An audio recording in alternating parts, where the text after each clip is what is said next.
Comment voyons-nous les nanotubes de carbone?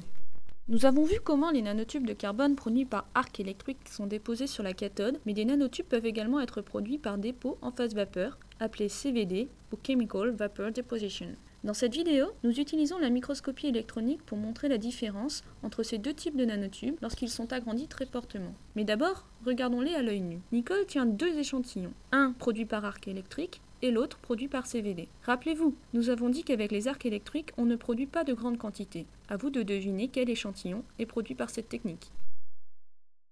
En route pour Oxford, nous allons utiliser leur microscope électronique à balayage, MEB, afin d'observer ces nanotubes de très près. Tout d'abord, nous devons mettre nos nanotubes sur un porte-échantillon spécial et ensuite, Nicole introduit ce porte-échantillon dans le microscope. Nous pouvons voir l'échantillon grâce à une caméra qui se trouve à l'intérieur du microscope. Nous devons aligner le microscope, mais avec une personne d'expérience comme Nicole, cela ne prend pas beaucoup de temps. Voici l'échantillon de nanotubes CVD à faible grossissement. Maintenant, essayons d'aller jusqu'au plus gros grossissement du MEB.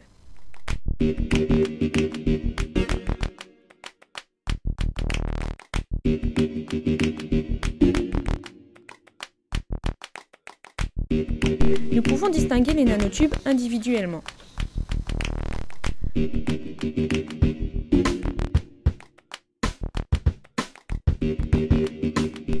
Changeons d'échantillon et regardons les tubes produits par arc électrique.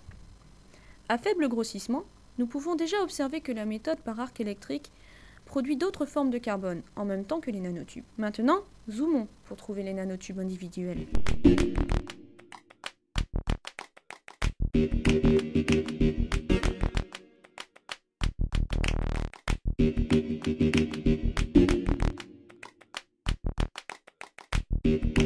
Les voici. Maintenant, nous allons utiliser un microscope avec une résolution encore meilleure, le microscope électronique à transmission, le MET. La résolution est meilleure et le microscope est plus gros aussi. Il prend presque toute la pièce. Nicole place nos échantillons sur un porte-échantillon approprié et l'introduit dans le microscope. À nouveau, nous avons besoin d'aligner le microscope avant de prendre des images.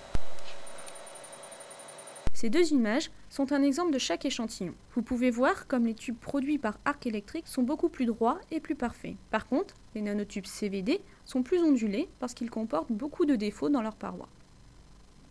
J'espère que c'était clair et que vous avez pu voir que les différentes techniques de production donnent des échantillons de qualité très différentes, avec des nanotubes comportant des structures différentes.